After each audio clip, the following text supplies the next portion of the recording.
السلام علیکم، welcome to my channel. آج کی کہانی غلط فہمیوں اور بے وفائی کی داستان ہے، جہاں ایک عورت اپنی بہن کی باتوں میں آ کر اپنی محبت کو کھو بیٹھتی ہے۔ اس کے ایک غلط فیصلے نے نہ صرف اس کی زندگی کو ویران کر دیا بلکہ ایک بے قصور انسان کی جان بھی لے لی۔ تو چلے آئیے سنتے ہیں کہانی۔ زندگی میں حالت کو بدلتے دیر نہیں لگتی، لیکن جب اپنے یوں دھوکہ دیں تو ہر شے سے جی اچاٹ ہو جاتا ہے۔ رشتوں کی سچائی جہاں زندگی کو رنگین بنا دیتی ہے، ویسے ہی آپس کی غلط فہمیاں رشتوں میں زہر گھول دیتی ہیں۔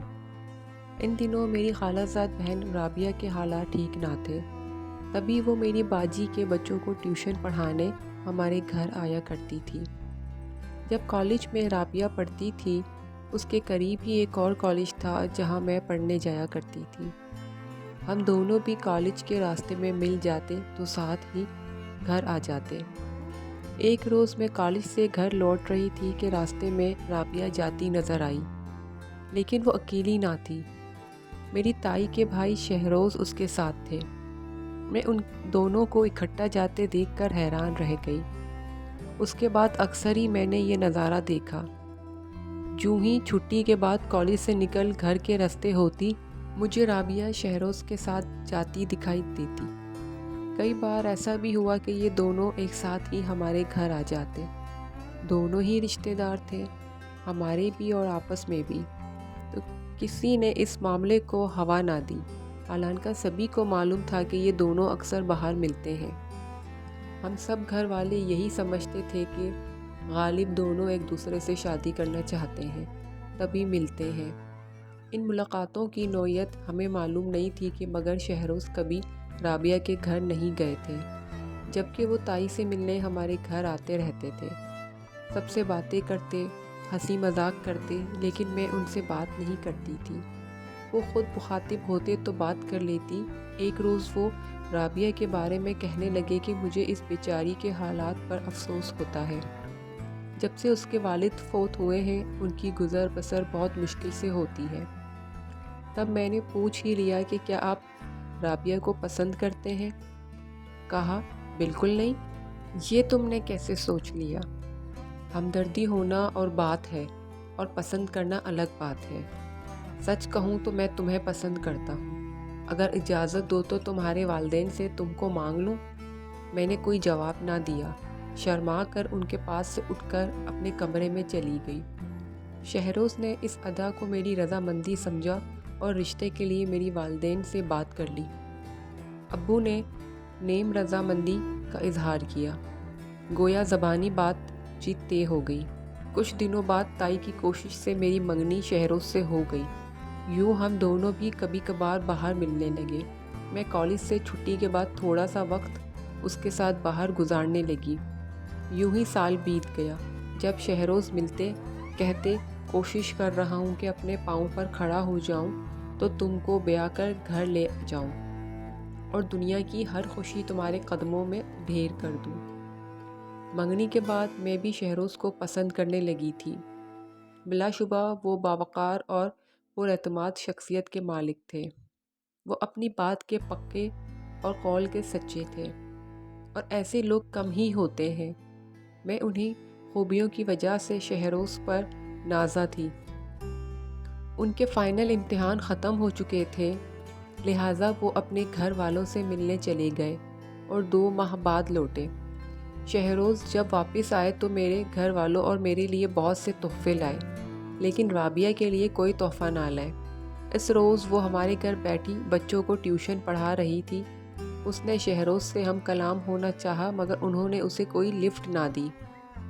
مذاق کرنا چاہا تو کبھی شہروز نے اس کو روکھے پن سے نظر انداز کر دیا اور تمام وقت اس کے ساتھ کوئی بات نہ کی۔ اب وہ روز آنے لگے، مجھ سے باتیں کرتے، رابعہ موجود ہوتی تو اس سے ہم کلام نہ ہوتے۔ تب مجھے ان کا یہ روکھا پن بڑا عجیب لگتا۔ اکثر کالج سے واپسی پر رابعہ مجھ کو شہروز کے ساتھ جاتے ہوئے دیکھتی، تب اس کا منہ اتر جاتا، چہرہ دھواں دھواں ہو جاتا۔ آخر کار اس کے اندر ایسی آگ کو جنم دیا کہ اس میں بھی خود ہی جل جل کر راکھ ہونے لگی۔ وہ خاموش تھی مگر اس کے اندر خطرناک قسم کی رکاوٹ پڑ رہی تھی۔ اس نے میری بڑی بہن سے دوستی کر لی اور ان کے قریب ہو گئی۔ باجی بے حد سادہ لوز خاتون اور دوسروں کی باتوں میں بھی جلد آ جاتی تھی۔ ہمارے گھر بچوں کو پڑھانے کے بہانے تو وہ روز ہی آیا کرتی تھی۔ اب وہ زیادہ تر باجی کے پاس بیٹھی نظر آنے لگی۔ بتاتی چلوں کہ میرے والد اور باجی کے سسر آپس میں سگے بھائی تھے، یوں ان کا گھر ہمارے گھر کے ساتھ ہی تھا۔ جب باجی کی شادی ہوئی تو ابو نے بیچ کی دیوار بھی نکلوا دی تاکہ بیٹی اور اس کے بچے آنکھوں کے سامنے رہیں۔ جب میں دیر تک رابعہ کو باجی سے باتیں کرتے دیکھتی تو میری سمجھ میں نہ آتا کہ وہ ان سے کون سے ایسے حال و احوال کرتی ہیں کہ ان کی باتیں ختم نہیں ہوتی۔ رابعہ دراصل میری اور شہروز کی منگنی سے اتنی زخم خورد ہو گئی کہ وہ جھوٹی جھوٹی باتیں کر کے باجی کو شہروز کے خلاف کر رہی تھی۔ اس نے ان کو بتایا کہ شہروز عرصے تک اسے محبت کا جھانسا دیتا رہا اور پھر اس کی عزت کو تار تار کر کے منہ پھیر لیا ہے۔ اس نے میری بہن کو یہ بھی بتایا کہ کالج سے چھٹی کے بعد وہ اپنے منگیتر سے ملتی ہے۔ خیر یہ بات تو صحیح تھی لیکن پہلی والی بات صحیح نہ تھی، بلکہ اس نے شہروز پر سراسر بہتان لگایا تھا۔ یہ بات مجھے بعد میں شہروز نے بتائی تھی۔ رفتہ رفتہ باجی شہروز سے بدظن ہونے لگی۔ وہ اسے ایک غلط آدمی سمجھنے لگی اور رابعہ کی باتوں پر یقین کر کے اس کو مظلوم اور شہروز کو ظالم سمجھ بیٹھی۔ وہ اب مجھے اپنے منگیتر سے ملنے سے منع کرتی۔ میں نے تبھی شہروز سے ملنا کم کر دیا۔ خیر یہ بات تو ٹھیک تھی لیکن میری بہن اصرار کرتی کہ تم شہروز سے بالکل ہٹ جاؤ، اس سے نہ ملو، بات بھی مت کرو۔ وہ بات کرے تو بے رخی اختیار کر لو۔ جہاں تک رہ گئی شادی کی بات تو اگر ہو نہ ہوگی ہو جائے گی۔ دراصل باجی میرا رشتہ ختم کرانا چاہتی تھی لیکن وہ کھلم کھلا مخالفت نہیں کر رہی تھی، تائی کی وجہ سے، کیونکہ وہ ان کی ساس تھیں۔ باتیں اندر ہی اندر دبا کر شہروز سے نہ ملو ورنہ میں ابو سے کہہ کر تم کو کالج سے نکلوا دوں گی، اور تعلیم تو میں کسی طور چھوڑنا نہ چاہتی تھی، لہٰذا مجبوراً میں نے شہروز سے ملنا اور بات کرنا بالکل ترک کر دیا، کیونکہ رابعہ سائے کی طرح ہم دونوں کے پیچھے لگی تھی۔ یہ میری اور شہروز کی خواہش تھی کہ میں خوب پڑھوں۔ اب میں نے شہروز سے روکھا رویہ اختیار کر لیا کیونکہ یہ میرا فائنل ایئر تھا۔ سمجھی میں کوئی اڑچن نہ چاہتی تھی کہ رابعہ کی سازش کا شکار ہو کر امتحان دینے سے رہ جاؤں۔ شہروز کو ان سب باتوں کا کچھ علم نہ تھا، تبھی وہ کافی پریشان رہنے لگے تھے۔ باجی نے امی کو رابعہ کی کئی باتیں بتائیں تو وہ بھی شہروز سے بدظن ہو گئیں۔ ان کا خیال تھا کہ پہلے اچھی طرح اس کے اور رابعہ کے گزرے مراسم بارے چھان لوں، پھر اس کے بعد یہ رشتہ آگے منگنی کو پکا سمجھا جائے۔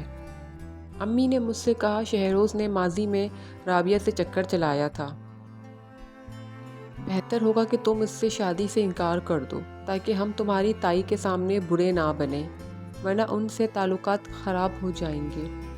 یہ بات میں نے شہروز سے کہی، وہ بہت پریشان ہو گیا۔ باجی نے بھی کئی بار مجھ سے یہی بات کہی لیکن میں چپ رہی، انکار کیا نہ اقرار۔ میں ابو کی جانب دیکھ رہی تھی کیونکہ عورتوں نے باتیں ان کے کانوں میں بھی پہنچا دی تھی، لیکن وہ تحمل سے کام لے رہے تھے۔ کہا کہ ممکن ہے رابعہ شہروز پر الزام لگا رہی ہو۔ ان کو ایسا ہی لگ رہا تھا، وہ ایک جہاں دیدہ آدمی تھے۔ جلد بازی میں منگنی توڑنے کا اعلان کر کے بھائی بھابھی کو ناراض نہیں کرنا چاہتے تھے۔ گھر کا ماحول ایسا ہو گیا کہ مجھے خوف آنے لگا، کہیں امی یا باجی شہروز کی بے عزتی نہ کر دیں۔ ایک روز جب وہ ہمارے گھر آئے تو میں نے موقع پا کر ان سے کہا کہ آپ یہاں مت آیا کریں۔ کہنے لگے باہر نہیں ملتی ہو، گھر اس لیے آتا ہوں کہ یہاں مل لوں، تم سے بات کر لوں۔ میں نے التجا کی کہ مجھ سے نہ ملا کریں، ہماری منگنی تو ہو چکی ہے، اگر قسمت میں شادی ہوئی تو مل ہی جائیں گے۔ وہ افسردہ ہو گئے۔ مجھ سے نہ ملنے کی وجہ پوچھی، میں نے کوئی وجہ نہ بتائی، بس یہی کہا کہ آپ مجھ سے نہ ملا کریں۔ اس کے بعد بھی وہ گھر آئے، میں نہ ملتی، بلکہ ان کو دیکھتے ہی پڑوس میں چلی جاتی۔ سب سے زیادہ مجھے اپنی باجی کا خوف تھا، جنہوں نے دھمکی دی تھی، اگر تمہیں میں نے شہروز سے بات کرتے دیکھ لیا تو کالج سے نکلوا دوں گی۔ میں تو باجی کے خوف سے ایسا کر رہی تھی، اور شہروز سمجھ رہے تھے کہ میں ان سے نفرت کرنے لگی ہوں۔ جب کسی کی منگیتر اس طرح کا رویہ اختیار کر لے تو وہ آدمی کیا کچھ سوچنے پر مجبور نہ ہوگا۔ اور یہاں تو ساری زندگی کا سوال تھا۔ شہروز مجھ سے صرف ایک بار بات کرنے اور غلط فہمی دور کرنے کی خاطر کالج کے تمام راستے میرے پیچھے آئے، لیکن میں بات نہ کرتی۔ شاید میں بھی ان کو رابعہ کا پرانا عاشق، پھر اس کا گنہگار اور مجرم سمجھ رہی تھی۔ میرے دل میں بھی اس شک کی بنا پر دراڑ آ گئی تھی کہ وہ میری خالہ زاد بہن کی عزت کے قاتل ہیں۔ ان سے بات نہ کرنے کا ایک مقصد یہ بھی تھا کہ وہ میری اس حرکت سے تنگ آ کر خود ہی مجھ سے ملنے نہ آئیں گے۔ میں سکون سے سالانہ امتحان دے لوں گی اور بعد میں جو قسمت میں ہوگا دیکھی جائے گی۔ بے قرار شہروز کو مگر کب چین تھا۔ ایک روز کالج سے نکلتے ہوئے انہوں نے رستے میں مجھ کو گھیر ہی لیا۔ کہا کہ ایک بار میری بات سن لو، چاہے پھر عمر بھر بات نہ کرنا۔ تبھی میں ٹھہر گئی، اس وجہ سے بھی کہ کہیں لوگ ہماری طرف متوجہ نہ ہو جائیں۔ شہروز نے کہا، آج وجہ بتا دوں کہ تم کیوں مجھ سے بے رخی برت رہی ہو، چاہے پھر منگنی توڑ لینا۔ میں نے ان سے سوال کیا کہ آپ ماضی میں رابعہ کو چاہتے تھے؟ بہن کی خوشیوں کو منتشر نہ کروں گی تاکہ آپ یہ تم کیا کہہ رہی ہو؟ کیا تم واقعی سمجھتی ہو کہ میں تمہاری خالہ زاد کو دھوکہ دیا ہے؟ ہاں، ایسا ہی سمجھتی ہوں۔ آپ نے اس کی عزت خراب کی ہے، تو اب آپ کو اسے اپنانا ہی ہوگا۔ میرے ذہن میں بس یہی الجھن ہے، اور یہی میرے گھر والوں کے ذہن میں بھی ہے۔ میرے گناہ کا کوئی ثبوت ہے؟ شہروز نے کہا، آپ کے گناہ کا کوئی ثبوت نہیں ہے، اس لیے تو سب خاموش ہیں۔ شہروز حیرت میں تھے، جیسے سکتہ ہو گیا ہو۔ تھوڑی دیر چپ رہے، پھر کہا کہ میری طبیعت ٹھیک نہیں ہے، جب تک دوا نہ لے لوں تم مجھے اس وقت تنہا چھوڑ کر مت جانا۔ اچھا ٹھیک ہے، آپ دوا لے لیں، میں یہی ہوں۔ سامنے میڈیکل اسٹور تھا، یہ ان کے بھائی کی دکان تھی۔ وہ جلدی سے جا کر دوا لے آئے اور دکان سے نکلتے ہی ٹیکسی لے لی۔ ٹیکسی میں بیٹھ کر آئے، بولے، ٹیکسی میں بیٹھ جاؤ، میں دوا پی لوں، اس کے بعد جہاں تم کہو گی اتار دوں گا۔ وہ راستے میں کہتے رہے، کیا واقعی تم مجھے برا سمجھتی ہو؟ کیا کبھی مجھ سے نہ ملو گی؟ کیا ہماری منگنی ٹوٹ جائے گی؟ اور میں کہتی رہی، ہاں نہیں ملوں گی۔ مجھے معلوم نہ تھا کہ میری اس ہاں ان کے دل پر کیا گزر رہی ہے، اور اس کا کیا انجام ہونے والا ہے۔ ٹیکسی میرے گھر کی طرف جا رہی تھی۔ شہروز بولے، فصیحہ، میری طبیعت واقعی خراب ہوتی جا رہی ہے، دوا جو لائے ہیں پی لیجئے، آپ ٹھیک ہو جائیں گے۔ آج کے بعد تم واقعی نہ ملو گی؟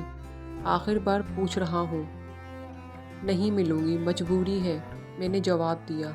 اچھا تو ایک یہ میری آخری خواہش ہے، اسے پوری کر دو، یہ دوا تم مجھے اپنے ہاتھوں سے پلا دو۔ میں نے کہا ٹھیک ہے، اور ایک جگہ ٹیکسی روک کر میں نے اپنے ہاتھوں سے دوا شہروز کو پلا دی۔ دوا پینے کے چند منٹ بعد ہی ان کا چہرہ عجیب سا ہو گیا۔ پریشان تھی کہ ان کے منہ سے جھاگ آنا کیوں شروع ہو گیا، کیا انہوں نے غلط دوا لی تھی؟ میں رونے لگی، شہروز آپ کو کیا ہو گیا؟ آپ ٹھیک ہو جائیں، میں یہ منگنی نہیں توڑوں گی۔ وہ بولے، آخری وعدہ کرو، جب کچھ دیر بعد میں اس دنیا میں نہ رہوں گا تو تم کسی کو یہ مت کہنا کہ یہ دوا تم نے مجھے اپنے ہاتھوں سے پلائی تھی۔ یہ کہہ کر انہوں نے چلتی ٹیکسی سے دوا کی خالی شیشی سڑک پر پھینک دی، جو گرتے ہی ٹوٹ گئی۔ ٹیکسی والا اچھا انسان تھا، اس نے میری مدد کی، کہا کہ بی بی، لگتا ہے انہوں نے خود اپنی زندگی کا خاتمہ کرنا چاہا ہے، دوا بھی خود لائے ہیں، بہتر ہے کہ ان کو وقت ضائع کیے بغیر ہم فوراً ہسپتال پہنچا دیں، بروقت طبی امداد ملنے سے ان کی جان بچ جائے گی۔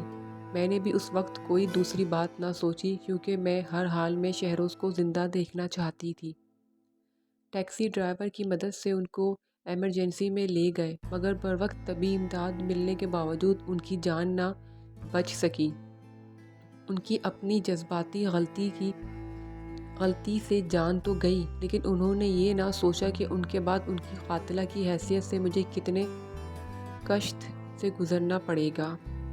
ظاہر ہے اسپتال تو میں ہی ان کو لے کر گئی تھی۔ میرے بیان کے ساتھ ٹیکسی والے کا بھی بیان لیا گیا۔ اس نے منوعن وہی بتایا جو ٹیکسی میں ہماری گفتگو سنی تھی۔ کورٹ کچہری کا مرحلہ تو الگ، میرے گھر والوں نے بھی میرے ساتھ حقارت کا برتاؤ کیا۔ اب تو رابعہ بھی بہت پشیمان تھی کہ اس نے ناحق شہروز کی جان لی۔ اس کا ارادہ تو صرف شہروز اور مجھ سے جدائی ڈلوانا تھا، جان لینے کا تو اس کا ارادہ نہ تھا۔ اس نے باجی کو رو رو کر اصل بات بتا دی کہ وہ غربت سے پریشان تھی اور شہروز نے اسے منہ بھولی بہن بنایا ہوا تھا، کیونکہ دونوں ایک محلے میں رہتے تھے۔ شہروز اور اس کے گھر والے رابعہ کی خراب مالی حالات سے بخوبی واقف تھے، تبھی وہ ان کی مدد کرتے تھے، لیکن کسی کو بتاتے نہ تھے، یعنی اپنی نیکی کا ڈھنڈورا نہیں پیٹتے تھے۔ جب شہروز نے مجھے پسند کر لیا تو رابعہ کے دل میں رقابت کا جذبہ پیدا ہو گیا۔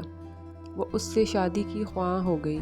اس نے شہروز سے اپنی اس خواہش کا اظہار کیا تو ان کو اس لڑکی یہ بات پسند نہ آئی اور انہوں نے اس کو ڈھٹائی سے جواب دیا۔ تب وہ بھی ان کی خوشیوں کی دشمن ہو گئی۔ ہسپتال سے ہی کیس پولیس کی تحویل میں چلا گیا۔ ٹیکسی ڈرائیور کی گواہی سے بھی میری جان نہ چھوٹی۔ یہ تو بھلا ہو پاکستان کی کرنسی کا، جو پولیس والوں کو کتنی بھلی لگتی ہے کہ اصل قاتل بھی چھوٹ جاتے ہیں۔ میں نے تو پھر قتل نہ کیا تھا۔ بہرحال کرنسی نے کام دکھایا اور بات بڑھنے سے قبل ہی پولیس اسٹیشن میں ختم ہو گئی۔ کرنسی نے مجھے سزا اور رسوائی سے تو بچا لیا، لیکن آج 50 برس گزر جانے کے بعد بھی یوں لگتا ہے جیسے میں اپنے ضمیر کی جیل میں قید، پشیمانی کی سلاخوں کے پیچھے قید کی سزا بھگت رہی ہوں۔ کاش میں نے اس کو یہ نہ کہا ہوتا کہ تم سے کبھی نہ ملوں گی۔ اس ایک جملے کی وجہ سے کیا بتاؤں کہ اب بھی میرا دل ویران ہے۔ شہروز نے یہ جملے کہنے کے مجھے کتنی کڑی سزا دی ہے۔ عمر ہی اب مجھے عمر قید لگتی ہے۔ میں نے ابھی تک شادی نہیں کی، جبکہ 50 سال عمر ہونے آئی ہے۔ شادی کی عمر تو نکل چکی، لیکن میں آج بھی اس غم سے نہیں نکل سکی، جو غم اپنے جذبات کے ہاتھوں خود کو قتل کر کے شہروز میرے دل کے دامن میں ڈال گیا ہے۔ اب تک یہ سوچتی ہوں کہ میں ایک محبت کرنے والے دل کو کرچی کرچی کر کے اس کے قتل کا سبب بن گئی۔ اگر یوں ڈر کر اپنی بہن کی بات نہ مانی ہوتی اور پہلے دن ہی ابا جی سے بات کر لیتی تو آج شہروز اور میں ایک ساتھ ہوتے۔ پر سعدیہ کے جلے دل نے میری زندگی تو اجاڑ ہی دی، مگر شہروز کو بھی حرام موت مرنے پر مجبور کر دیا۔ اگر آپ کو میری کہانی اچھی لگی اس کو لائک کریں، شیئر کریں اور سبسکرائب کیجیے گا۔